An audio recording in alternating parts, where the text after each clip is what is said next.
Good morning, ladies and gentlemen. I'm your host, Anirban Ghoshal, and welcome to this very special session under our ET Unwired series called Cutting Chai Stories, an Indianized version of what people globally often refer to as conversations over a hot cup of tea or coffee. The series is geared towards identifying leaders and understanding the very traits, routines, and thought processes that makes these leaders stand out in the industry across different sectors and verticals. During the conversation, we'll try to get a glimpse of the person, both personal and professional, who not only takes critical business decisions but ensures that the revenue clock keeps ticking. And today we have with us a very special guest, a technology leader with close to 3 decades of experience across strategy, business development, product management, business consulting, and other technology operations. Without further ado, let me welcome Mr. Chellanamasivayam, otherwise known as Shivam, Executive Vice President and Head of Global Infrastructure Practice, Capgemini. Welcome. Thank you, Anirban. I really appreciate your invitation, and let's go ahead. So starting off, uh, tell us a bit about your formative years and your key memories from then. I mean, if you could highlight a couple of instances and any influences who have shaped you for your future, or have shaped your early life and that has led to success in the later years. If I think about past, I think a lot of exciting things happen. In fact, first of all, I'm not supposed to be in this industry. I pursued my career in literature. Later, due to some relatives' influences, I want to do agriculture engineering. Then again, due to my relatives working that time in Madras Institute of Technologies, they advised me to take electronics and telecommunication way back in 85, 86. So that's the way I landed up in electronics and telecommunication. And then my interest was always using antenna and wave propagation. I never thought of coming into the computer industries or infrastructure world. Then again, against my wish, I landed up in Delhi with a company called Unicop Industries, and I started my career as a production floor engineer, manufacturing 8086 computers. So then I do not want to get into any software world. Then that also, it led me from the hardware to the software. And thereby, I just grown my career. Which means what the life taught me here is that the future is not in your control. You shape your career according to what future offers you. That means you need to be agile enough.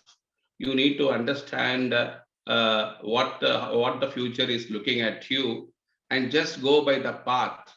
As long as it's not destructive, it's going to be good for your future. Then follow it with careful and common sense. So that is the first learning which I had it in my past, which clearly putting me today in this particular position. I'm not regretting for change of decision, change of my basic aspiration, but I still continue to pursue my aspiration in agriculture even today. But that is on a limited way. Somebody is taking care of it, but I continue to pursue my career in IT industry.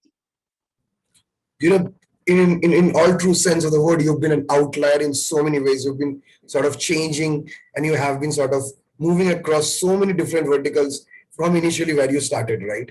Uh, could you sort of give us 2 examples? One, something in your college days that has left a lasting impression on you, and something again from the same years, which sort of hindered or probably came as a roadblock in your way. 2 anecdotes that will stay in your life forever. One positive, one negative. Uh, Positive is during my college days. Uh, College days, you can do mistakes and still you can get away, which means that I am very much attached to the National Cadet Corps services. So most of the time I spend on NCC, and I'm a C certificate holder. So I also took some professional training in Madras engineering groups in Bangalore during those days. I'm talking about 87, 88. So I used to sacrifice the one half the semester for this kind of a training. It's a 3 months rigorous course. So that particular time, I have left it only 3 months to catch up on my studies, including my labs. I have to do overwork and do that. Overwork and do that. So I'm pretty successful. Even if I do 3 months for the country services and the 3 months I do it for my education purposes. But even I'm not scored great marks and all. But definitely, I think that's a very good thing. Within 3 months, I'm able to close the examinations, including my labs, because labs and all you have to go. Thanks to the teachers in those days, the professors, they used to help me out by opening the labs during the weekends, and especially they come and they taught me. So I think that extra effort, whatever we put it in a 3 month scale or a 6 month semester, was very very helpful, uh, which you am able to offer during my things during my education time, which means I think which also taught me also, it's not only the work you need to do it. If there is a need for call for duty, either for the family or for the country, I think you should have an ability to devote your time. So that is something else. Also, I'm interested in sports. I used to do badminton. I used to play a triple drums in the college troops and all. It's a very good thing. So you're able to balance it very well between your education versus your other commitments. But if you take the same thing in the real time world now, I think those kind of procrastination is not possible. So if you are going to procrastinate or you delay something else, I think it's going to be a detrimental for you. In other sense, I think you need to be ahead of the industry. You should set as a leader of the industry. You cannot always follow what industry says. Sometimes the industry expects you to follow you. So are you ready to do that kind of an activity? Which means there is nothing called tomorrow. It is always today and tomorrow. And past experience generally in technical industry do not carry forward in the future. You should shed your past experience and use experience when there is a crisis. Otherwise, from the technology perspective, your past experience always considered to be an excess baggage. You should know how to drop it. Then you just proceed in your life as if there is no tomorrow. So that's the way you should work in this particular industry if you want to lead as a leader of this industry. So one is one which is a very acceptable in during your college days may not necessary that it is possible to accept in the current way of working. So, we have a very small rapid fire round for you, although we don't have a hamper like any other show that you might see on the internet. But I promise you, it's going to be worthwhile. So let's just start with the rapid fire. You can't think over these answers too much. So, what's your favorite book? Sandalian in one of the Tamil book called Kadalpura. Okay. And who's your favorite author? Sandalian. Okay. What's your favorite comic if you have one? Archie's. Okay. Who's your favorite movie star? Rajinikanth. Okay. Who's your favorite sports celeb? My sports celeb is I think I have multiple, but that immediate things that comes to my thing is Sachin Tendulkar. So are you a fan of cricket? I played district level cricket. That's interesting to know. So who do you look up to? Who's your sort of role model, or who are your role models, and what do you imbibe from them that sort of has left a lasting impression on your leadership style? I do not have a role model. I think let me tell you why. That you should say a role model is nothing but you're trying to do to take the reflection on you, and you're trying to build something. I strongly feel that you lose your individuality if you do that. See, he's a role model because he perceives something else in his own way.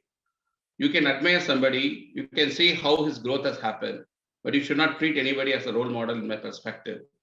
In my perspective, you are individual. You should look the way these guys have done it, get the inspiration done, and do the way which you want to do it. It is nothing called a copycat, nothing to do follow what they are doing it.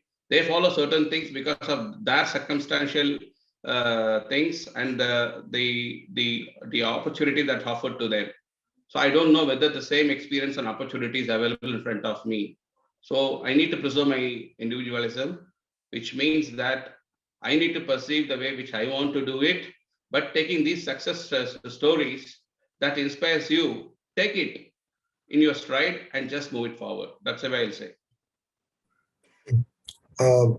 Anything new that you've learned or picked up during the pandemic when you were stuck at work, at a work from home situation, something that you did not do pre-pandemic? I think to a surprise, I think I haven't worked from home at all in my last 30 years career. I always go to the office and I work. I just want to meet people. In the pandemic, the first change here is that the first 1 week is like really it's like a disaster for me. Just sitting inside a room and just look at the computers all the time, or look at your family, immediate family member, and it's very difficult for you to go out, and especially when the wave two stuck, you are again confined to the single room only for the most of the time. You don't go to the even within your own family, you try to keep distance. So the first adoption of change in behavior and controlling yourself and being patient is something else, the first thing which we learned. And second important thing, adopt to the new way of working. New way of working means globally, at least I used to travel twice a month, one abroad and one within India. So now without a travel, without meeting the people, you should able to have a way of working that should be equally effective. That is point number two. And point number three here is that what the changes which I saw that over here is working from home, minimize the work-life balance. Because generally I saw, including me, a lot of people take us for granted and starts booking the time. Earlier, we used to get a break while in Bangalore. We used to measure the distance by time rather than distance by kilometers, right? So I think we used to spend 60 minutes, 90 minutes in the car, or lunch, you take some 30, 40 minutes break. So all those things, or late evening, you go with your colleague and friends, for a tea. Everything is gone today. I start my time at 8:30 and finish the time till 9 p.m. in the time. It's a daily routine, 8:30 to 8:30 or 9. So when that kind of and the routine happens, so the adapting to the new normal is again I consider as one of the critical things. Otherwise, the productivity improves. I've seen the projects are ahead of time. We are able to improve our business relationship with the customers. And I have seen at least plenty of customers who really appreciate the effort and able to bring their businesses up and running within a period of 3 to 4 working days from the time it pandemics.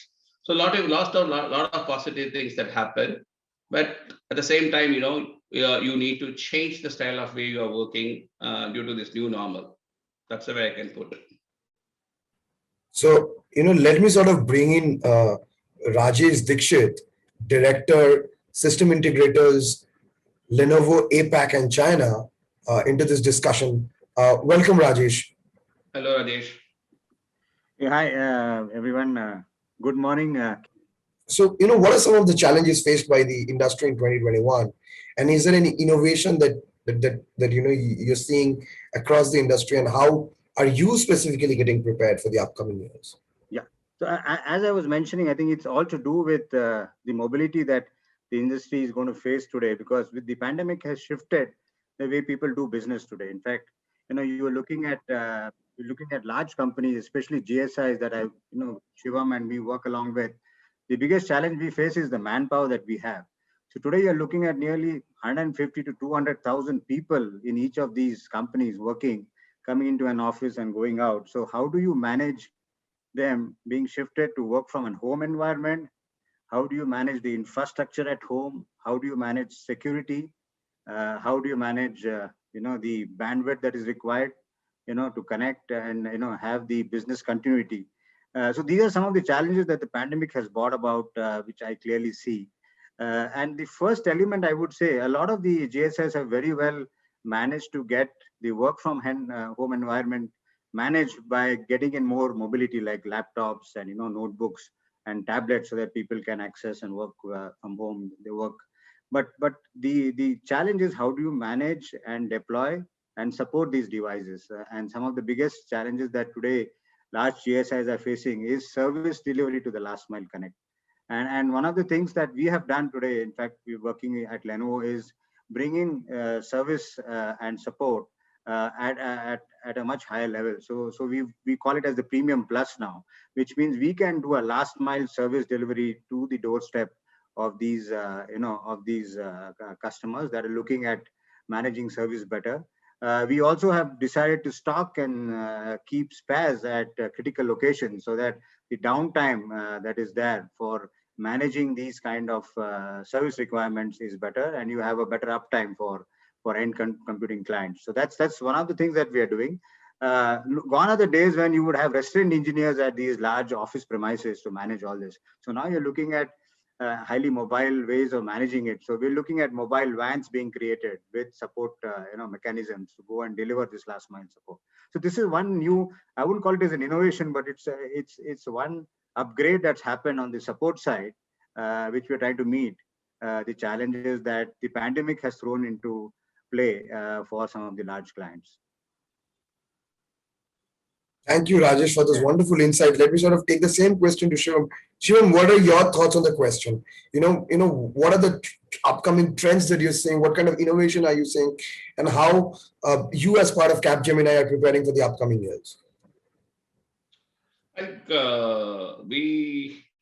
we have taken the initial steps in the month of February itself. I think I was watching a program in Beyond where the Wuhan pandemic was just announced. So we have taken an early indicator from Vietnam. Vietnam is the first country which got infected. Then the second country was Italy. So it happened by February first week and second week. So we took the clue that before even WHO announces this as a pandemic in March, we started working thanks to the management who understood our point. And we start preparing it from February second weeks towards end of March or first week of April. So thanks to vendors like Lenovo, Citrix, Cisco, all these folks or VMware, all these people who provide you a PC-based support, or Lenovo also is our data center core suppliers for our hyperconvergence infrastructure. So if you look at it here is that I think we need a large amount of infrastructure readiness. We need 21 services. In the month of February, when we go to the drawing board to meet the pandemic, we hardly had 10% of infrastructure that supports remote from home, which means we need to build 90% of it. And when you look at it, what is this 90%? It hits 21 services of infrastructure. So we went and carefully slated 21 services, almost like we took a week to complete the entire planning, and immediately we got the funding that is required. We need close to some 3 million euros, 3 million euros worth of infrastructure requirement. So the company immediately approved it without even, remember that, it approved it when the time it is not announced as pandemic, but everybody is able to take the early indicator and they understood our request. So by the time when India went into that March 24th, when we went into the lockdown, yeah, there was some setback. Even though we ordered the laptops with Lenovo and all much ahead of time, unfortunately, it all got stuck in the respective locations in Singapore, and we are not able to get it. But I think definitely, a lot of we were able to push all the almost like 60,000 40,000 desktops we have shifted to the PC thanks to the local courier organization, our general administration team. Plus, we are able to bring down, we are able to put all the 21 services, whether it's an internet upgrade or a VPN services, whether secure direct access by publishing the application in a secured way. Everything, it's like a business as usual, we created it. I think nobody even knows that the amount of work that has been done by the infrastructure team to support the things. That's what I said. It's a combination of some of the brilliance executed by our team as a set as an example as an industry leader, plus supported by our vendors like Lenovo and Citrix and Cisco. I think I should mention these three people because these three people really stood by us during the pandemic in the month of February and March, and they delivered the infrastructure on time, and that really helped us to do it. But today the current challenge is in 2020 the growth was almost sluggish for any company. It's not growing in a faster pace. But in 2021, the race is much larger. The recruitments, generally Indian recruitment 12 to 13%. We are talking about of recruitment of 27-29%. A company like Capgemini, where we have close to 120,000 people offshore, a 29% growth on 129,000 is significant. We are talking about it around 30,000 plus net headcount increase, as against the standard of 10,000, 12,000 people we recruit every time. So the business is picking up tremendously, not only for us, for every other organization in India. The biggest challenge here is that due to semiconductors, non-availability across the world, the problem is the PCs are not available so easily.